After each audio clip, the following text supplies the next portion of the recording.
Mga lods, ito yung kuwan ko dito stay sa Manila. So, hi!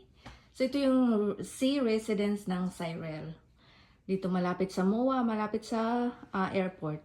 So, may TV siya, may fan, merong bed, saka may aircon, hindi masyado malakas. And then, meron siyang cabinet.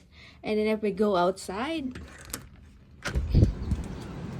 may maliit siyang balkonahe. And then, yan yung Hotel Phoenix, Golden Hotel Phoenix. Makikita nyo. So, magandang araw. And, pwede dito umupo ka, mag-coffee. And then, balik tayo sa loob. Sarado natin. Meron siyang fridge. And then, sabi ni ate, it's a little kitchen. So, sink, microwave, and stove. And meron siyang bathroom. Maganda kasi yung shower niya, siya, may hot water.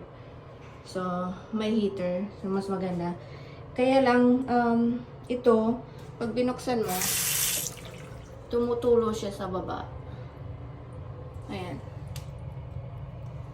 And then, ito yung towels nila. And then, merong washing machine and toilet. So, yun mga lord, we'll see you next time. So, stay kayo sa Maynila. Isa ito sa mga, okay lang. And the price is okay rin din. Nakamura ng konti. I think 2.5. 2.2, something like that. Alright, bye!